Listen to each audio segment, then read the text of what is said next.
So hey students, welcome to my channel Jas learning. आज हम करेंगे chapter 1 number system of class 9th का introduction.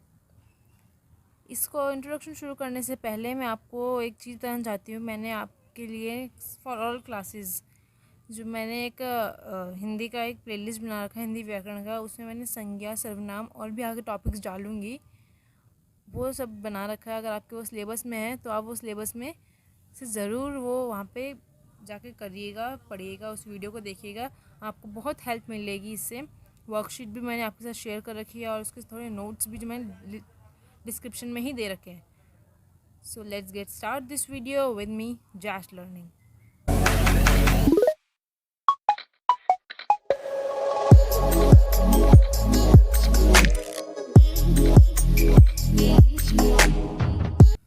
So the first topic is rational numbers. Rational number is what? Rational numbers can be defined as any which can be represented in the form of p by q where q is not equal to 0. Actually इसका होता क्या मतलब है rational numbers का, कि rational number आप किस form में लिख सकते हो? p बाई क्यू की फॉर्म में। p बाई क्यू की फॉर्म कौन सी होती है? फ्रैक्शन की फॉर्म होती है ना p बाई क्यू। तो आप रैशनल नंबर्स होते क्या हैं? रैशनल नंबर्स वही होते हैं जिन नंबर्स को आप p बाई क्यू की फॉर्म में लिखते हो where q is not equal to zero, और जहाँ पे q जो है ज़ीरो के इक्वल नहीं होता। ठीक है, क्या बोला मैंने? रैशनल नंबर्स क्या होते हैं? रैशनल नंबर्स वो होते हैं जब आप किसी भी नंबर को p बाई क्यू की फॉर्म में, मतलब फ्रैक्शन की फॉर्म में बोल सकते हो या अपॉन की फॉर्म में लिखते हो, और जहाँ पे q जो है इक्वल नहीं होता ज़ीरो के, उसे हम क्या कहते हैं? Rational numbers. ठीक है, और we can say it is same as fraction. मैंने वही कहा, p बाई क्यू की फॉर्म कौन सी होती है? फ्रैक्शन की भी यही डेफिनेशन होती है। जैसे मैंने बोला आपको कि 4/5, ठीक है, 6/6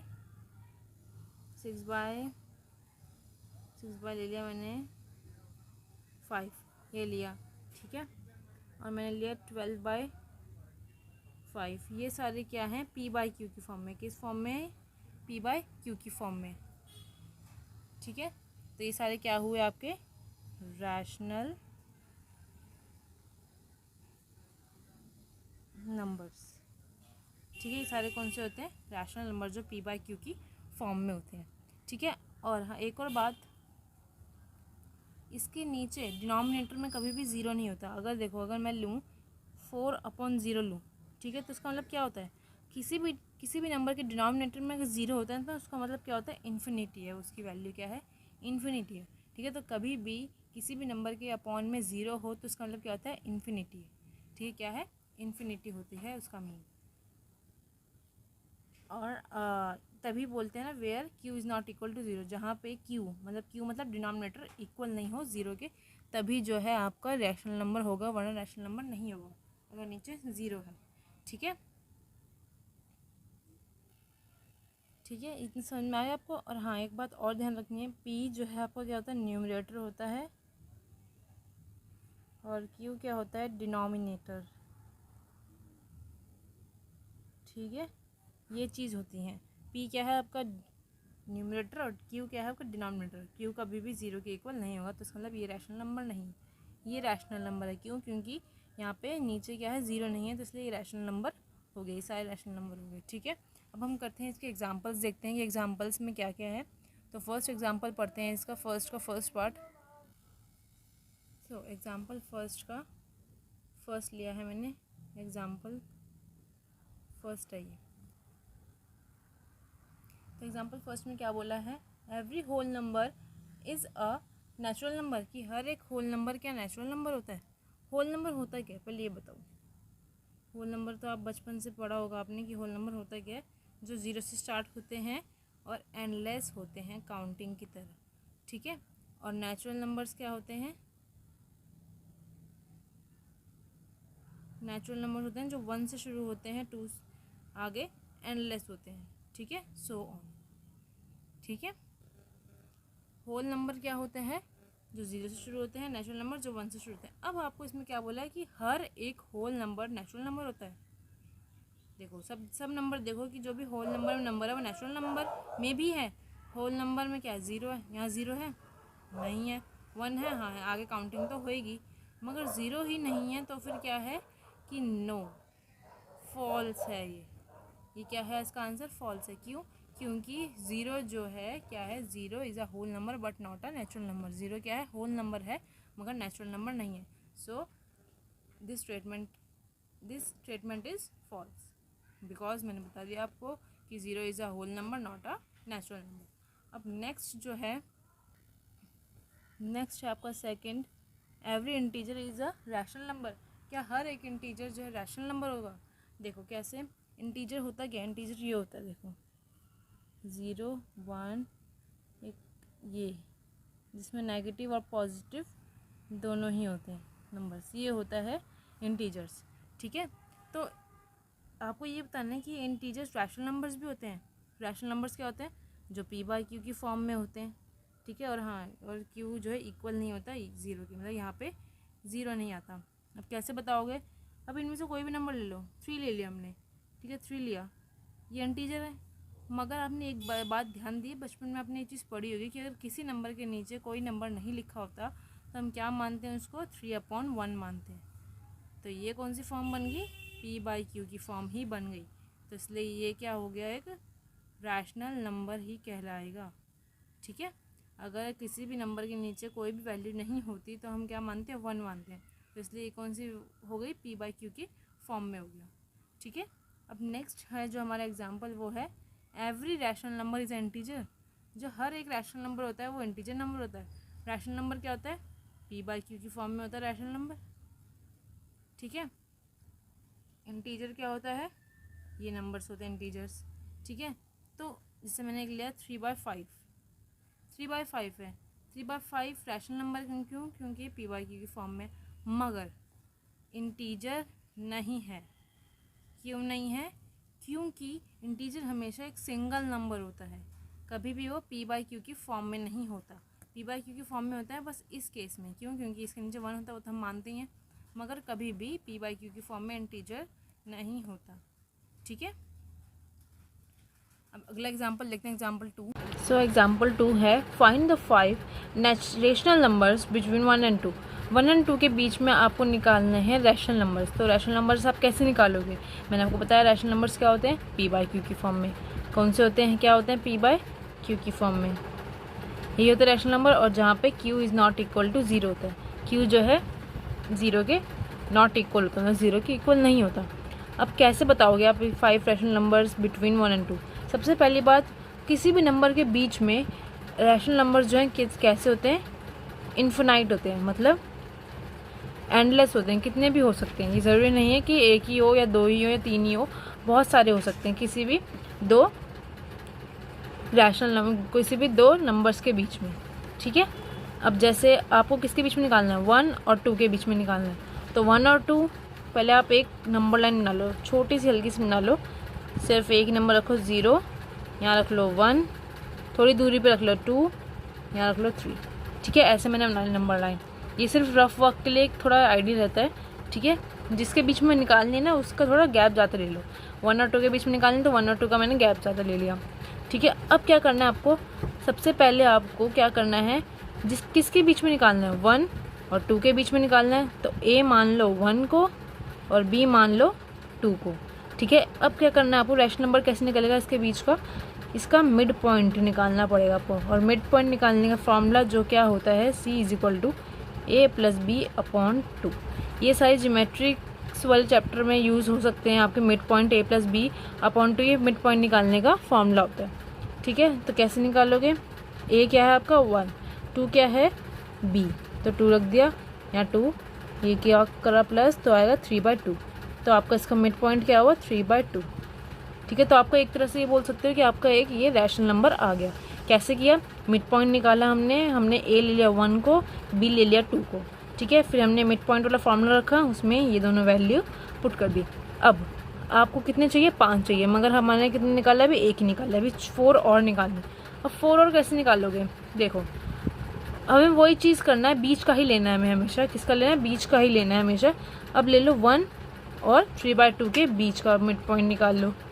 ठीक है, अब इनके बीच का निकाल लो। अब a हम किसको मान लेंगे? 1 को। ठीक है, b हम किसको मान लेंगे? ये 3/2 को। हमेशा a छोटा होगा, b बड़ा होगा a से। ठीक है, वही मिड पॉइंट निकाल लो इसका, ये आ गया आपका। अब इसको प्लस कैसे करोगे, इसके नीचे 1 मान लेते हैं हम, है ना। तो क्या करोगे, इसको अब जैसे आपको होता है वैसे करो, वैसे मैं अपना तरीका बता रही हूँ कैसे करती हूँ मैं। 1 इंटू 2 कर दोगे तो नीचे 2 आ गया, ठीक है। 2 इंटू 1 करोगे तो 2 आ गया। 3 इंटू 1 करोगे तो 3 आ गया, नीचे 2 का 2, ठीक है। ऊपर क्या है आपका 5, नीचे से मल्टीप्लाई कर दो 2 को, तो क्या बन गया 5/4। ये आपका क्या है, दूसरा रैशनल नंबर हो गया। कैसे करा, पहले हमने इन दोनों के बीच का निकाला, फिर जो आया मिड पॉइंट हमारा 3/2, फिर हमने उन दोनों के बीच का निकाला, जिससे हमारा क्या है 5/4। वो तो आपको पता है सॉल्व कैसे करते हैं, आते ही होगा आपको। हमेशा ये 2 जो है इस नीचे वाले 2 से मल्टीप्लाई होता है, ठीक है। अब क्या करोगे, अब आप इसके और इसके बीच का निकाल लो। पहले हमने इन दोनों के बीच का निकाला, अब हम इन दोनों के बीच का निकालेंगे। अब आप फिर से एक बार और नंबर लाइन बना लो, मैं अगले पेज पे शुरू कर रही हूँ, तो आप एक बार और बना सकते हो ताकि आपको ढंग से क्लियर हो जाए। ये ठीक है, ये क्या आया था 3/2, इसके बीच का क्या आया था 5/4, ठीक है। अब आपको इन दोनों के बीच का निकालना है। पहले हमने क्या निकाला, इसके और इसके बीच का निकाला था, फिर हमने इसके और इसके बीच का निकाला था, ठीक है। अब हम क्या करेंगे, इसके और इसके बीच का निकालेंगे। तो a मान लेंगे हम, किसको, इसको 3/2 हमेशा छोटा होगा, जिसके बीच का निकालना आप वही को, उसी को ही a मानोगे, ठीक है। अब b क्या होगा, ये 2 हो जाएगा। वही फॉर्मूला लगा दो मिड पॉइंट निकालने का, 3/2 ये 2, जैसे मैंने बताया सॉल्व करना वैसे करो, वरना अपना तरीका। 2 इंटू 2 2 आ गया, 3 इंटू 1 3, 2 इंटू 2 4, ये नीचे 2 का 2, ये ऊपर वाला 7 बन गया, नीचे जो है 2 मल्टीप्लाई में होगा दोनों, तो ये 7/4 बन गया, ठीक है। आपका तीसरा मिड पॉइंट आ गया, ये मतलब तीसरा रैशनल नंबर आपका आ गया 7/4। अब क्या करोगे, अब आपने क्या करा है, इसके बीच का भी निकाल लिया। अब आप क्या करोगे, आपके पास तो ये सब के निकल गए, फिर आप ये चीज़ इस्तेमाल करोगे। अब आप क्या करोगे, इसके और इसके बीच का निकालोगे, किसके, इसके और इसके बीच का निकालोगे रैशनल नंबर, ठीक है। कैसे, पहले हमने 1 और 2 के बीच का निकाला, फिर हमने 1 और 3/2 के बीच का निकाला, फिर हमने 3/2 और 2 के बीच का निकाला, ये ठीक है। अब हम क्या करेंगे, इनके हमेशा हम b जैसे जितने भी बोलेंगे, जितना भी आपको टीचर बोलेगी, जितने भी बुक्स में गिवन होगा कि कितने निकालने हैं, आप उतने हिसाब से आप बीच बीच के सबके नंबर लेते रहोगे, ठीक है। अब हमने क्या लेना है, a लेना है हमने 1 को, b लेना है हमें 5/4 को, ठीक है। अब हमें किसका निकालना है, 1 और 5/4 के बीच का, तो a ले लेंगे हम 1 को, b ले लेंगे 5/4 को, ठीक है। वही फॉर्मूला लिखोगे मिड पॉइंट निकालने का, जो होता है, क्या होता है मिड पॉइंट निकालने का, तो पता ही है आपको क्या होता है मिड पॉइंट निकालने का। हमेशा यही फॉर्मूला हमेशा यूज़ करोगे। तो प्लस कर लो, अब जो मैंने बताया तरीका वैसे ही प्लस कर लो। यह आया आपका 4 + 5, ये नीचे 4 बनेगा, तो ये 9/8 हो गया, ठीक है। अब कितने हो गए हमारे पास, एक तो निकला था हमारा 3/2, एक निकला था 5/4, एक निकला था ये 7/4, एक निकला 9/8। अब हमारे पास इतने सारे हो गए। अब हम क्या करेंगे, अब हम एक और निकालेंगे। अब एक और कैसे निकालेंगे, वही चीज़ ले लो, हमने पहले किसके बीच का लिया, 1 और 5/4 का। अब हम किसके बीच का ले लेंगे, अब आप ले लो 7/4 और 2 के बीच का ले लो। तो ए क्या हुआ आपका 7/4 और बी क्या हुआ 2, ठीक है। तो इसको सॉल्व कैसे करोगे, देखो वही चीज़ इस्तेमाल कर लो, मिड पॉइंट निकालने का तरीका। 2/1, ये नीचे 2, ये सॉल्व करके आएगा आपका 7 + 8 क्या 15/2। तो आपका फिफ्थ और लास्ट रैशनल नंबर क्या है 15/2। सबसे पहले हमने कैसे निकाला बताती हूँ मैं वापस। देखो हमने पहले क्या किया, हमें क्या निकालना था 1 और 2 के बीच में रैशनल नंबर निकालना था, ठीक है। तो हमने क्या किया, एक नंबर लाइन बना ली, जिसके बीच में हमें रैशनल नंबर निकाला था उसके स्पेस कुछ ज़्यादा छोड़ दी हमने, 1 और 2 के बीच में स्पेस ज़्यादा छोड़ दी। अब हमने क्या माना, हमने a मान लिया 1 को, b मान लिया 2 को, तो c हमारा क्या है मिड पॉइंट, मतलब क्या है हमारा का फॉर्मूला क्या होता है a + b/2। तो हमने क्या निकाला, इससे a की वैल्यू b की वैल्यू रख दी, तो हमारा आ गया 3/2। ये हमारा था फर्स्ट रैशनल नंबर, ठीक है। अब हमने क्या करना है, अब हमेशा बीच का लेते रहो, किसी भी दो नंबर्स के बीच का निकालते रहो। अब हमने क्या करा था, पहले 1 और 2 के बीच का और 1 और 3/2 के बीच का निकाल लो। वही फॉर्मूला, मिड पॉइंट वाला फॉर्मूला लगा के हमने 5/4 निकाल लिया। 5/4 निकाला, ये हो गया हमारा सेकंड रैशनल नंबर। ठीक, अब हमने अगला लिया है, अगले लिए फिर से नंबर लाइन बना ली मैंने ताकि आपको कन्फ्यूजन ना हो पीछे पेज पे। अब आपका क्या आया था, वो 5/4 आया था 1 और 3/2 के बीच का। ठीक है, अब हम क्या करेंगे, अब हम 3/2 और 2 के बीच का निकाल लो। हमने ए ले लिया, बी ले लिया, इससे मिड पॉइंट आ गया हमारा ये 7/4 आ गया, हमारा आ गया थर्ड रैशनल नंबर।